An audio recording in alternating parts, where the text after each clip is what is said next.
Welcome to Behind the Bar with Paul Starr, brought to you by William Hill, the proud sponsors of the World Darts Championship. I'm happy to say we're joined by the Bristol bomber, Steve Brown. How you doing, Paul? I'm very well, Steve. Would you like a drink? I'd love a can of Diet Coke if you got one. Conveniently, Steve, I've got a can of Diet Coke here, and I'll tell you what, because I'm professional, I'm gonna actually pour it out. So, Fantastic. the Premier League, I'm sure you were watching on Thursday, 11,000 people. 11,000 people in Leeds. That's a dream to go and be able to play in the Premier League. That's something you'd aspire to. Well, actually, I remember watching the first Premier League with, I think Mark Dubbard was in it. Yeah. I went and watched him in a cow shed down in Exeter. But it's moved on a bit since then, hasn't it? It has, yeah. So obviously, talking about bars and things, of course, you've got the cafe in Bristol, and I expect Mark's behind the bar there all the time helping out, isn't he? No. No. He's there quite a lot. He's this side of the bar and not so much that side. Yeah. So you do a bit behind you? Yeah, now and again I get my hands dirty, yeah. Oh, yeah. Good stuff. So serve Mark. Yeah. Yeah. Nice. Well, what we're going to do then, folks, we're going to quickly look back at what happened in, say, week number one in Leeds. Dave Chisnell started off with a 7-1 win against Peter Wright, hitting over 41% of his doubles. Chisnell gets a little bit of grief about his double hitting, but 7-1 win against Peter Wright it's all right, isn't it? Yeah, I don't think anybody could have called that result going into the match. Obviously, they're both informed players. To be honest, I would have put a draw. I would have gone for a draw on that game. But I think. For Dave to run away with it, for him, that's fantastic. And like I said, if he can start hitting his doubles, then he's going to be a force to be reckoned with. Yeah. Second game on, rerun of the last 16 in the World Championship. Lewis 7, Barneveld 1. Barneveld hits a 85.68 average, Lewis just shy of 114, which includes 138 checkout, 54% on his doubles, 10 scores of over 100, 840 plus scores, and 580s.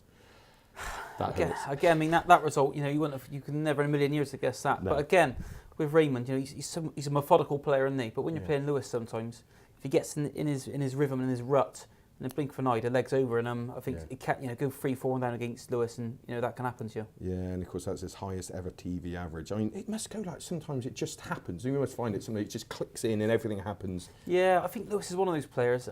Gary Anderson's another one. I've been 4-0 up on Anderson before, and even at 4-0, you're still worried that it's going to click, before you know it, he's 5-4 in front. Yeah. So I think Lewis and Anderson both got that quality, yeah. Yeah, and then move on. Third game of the evening, Michael Van Geuren takes the form of winning the Masters in Milton Keynes. He beats a good Kim Huybrechts. Huybrechts just shy of 100 average. Michael Van Geuren 107.72, 64% of his doubles he hit. So, but that's Michael Van Geuren, isn't it?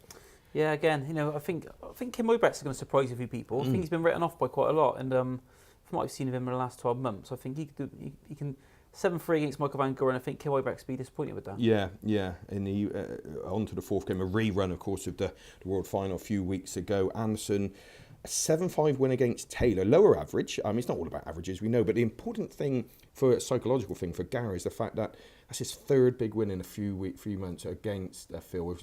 He beat him in the Players. He obviously beat him in the World Final and beat him again here.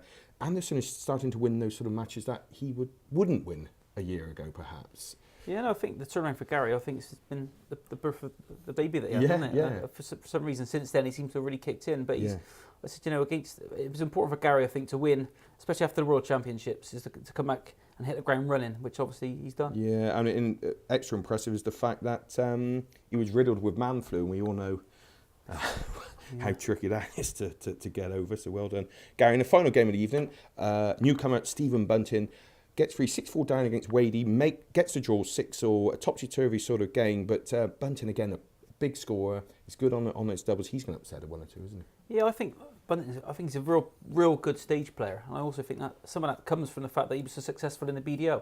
I think the confidence he's got on stage in front of the cameras, a lot of that's got to do with the success he had in the BDO, yeah. Yeah, thank you very much for that, Steve. And brought to you, ladies and gentlemen, by Unicorn and, of course, William Hill, the proud sponsors of the World Darts Championship. Ladies and gentlemen, it's going to be week number 2 on Thursday of the Premier League down in Bournemouth at the BIC. Tungsten Tales will be covering that, so don't forget to tune in for our interviews there. Steve, I've got some prices here from William Hill. First game on, Peter Wright 3-1, Gary Anderson 4-7, 4-1 the draw. Gary, obviously, it's a tough being a world champion. It's so much on in his schedule. I just wonder whether 4-7's a bit too short on Gary there. In the all Scottish affair, maybe the 4-1 the draw. I think the value's definitely with the draw. I think Peter. I can't see Peter Wright winning that match. So the value you've got to go for the draw. We go for the draw there at 4-1. Michael van Gerwen, 1-2. Which, this sort of standard, you think 1-2 has got to be too short, but it is Michael van Gerwen. 7-2 the bullet, Stephen Bunting. I've gone for 4-1 the draw again because 1-2 is too short. What do you think? I think 1-2 is short. I think Van Gerwen's just won two tournaments the weekend, and I think since the World Championships he's won 25 out of 26 matches. So I struggle to back against him. Yeah, so 1-2, you think you may be right there. And third game on, look at this. Phil Taylor, 6-5. So he is favourite. Adrian Lewis, 6-4. But we know what Adrian done at the weekend in the UK Open. He was fantastic on the Friday there. I'm gone to 6-4 Adrian. A 7-2 the draw.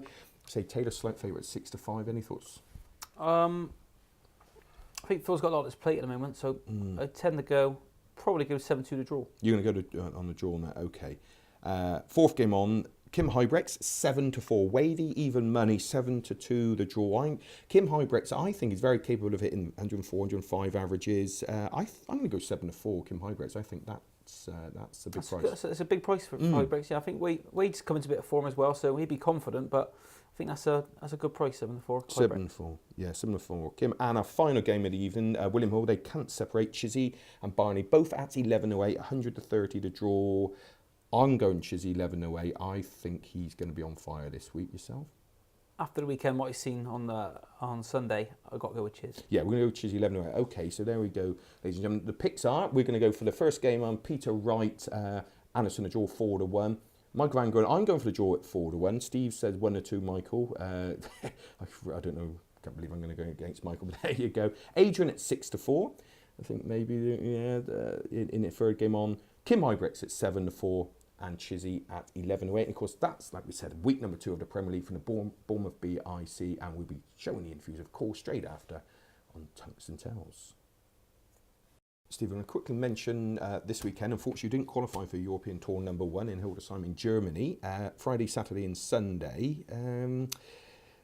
Couple of prices here from our sponsor, of course, William Hill. Michael Van Gerwen, 5-2. Gary Anderson, 7-2. Michael Van Gerwen at 5-2 seems quite big, but it's short format, isn't it? Very short format. It's best of 11 legs throughout. So, again, they've got the Premier League on the Thursday, the Fleuve on the Friday. Their calendar could catch up with them, these big guys. Yeah. Adrian is 7-1. Wadey, 12-1. Bunting, 14s. Michael Smith, 16s. Huybrechts, 20. Peter Wright, 20. The Thorn, 25-1. Whitlock, 25-1. Dolan, King, 40-1. These are big prices. And a couple that stand out, I think we quickly mentioned before we started recording. James Wilson, 50-1.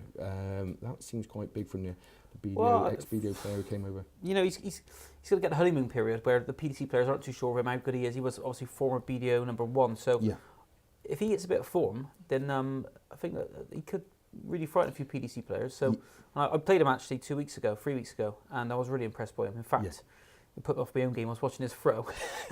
I ended up trying to throw like him. But he was really good. Oh, he really impressed me, and I think that's a great price. Yeah, 50-1. And another price here, Justin Pipe. 66-1. Yeah, Justin. I think he's won one of these before. Yeah. And I seen a bit of Justin the weekend. He had a bit of a run. I think it was on Saturday, and I think that's just a big price for Justin. Yeah. In this sort of event, he looks after himself. He eats well, and obviously doesn't partake in alcohol or anything like that. So, but these are long days. So, especially the finals day on Sunday, I think he'll play 3 or 4 matches. So for someone like Justin, is ideal. Yes. Okay. So there we go, ladies and gentlemen. A couple of prices. James Wilson, 50-1. Justin Pipe, 66-1, or Michael Van Gerwen at 5-2. Well, take your pick.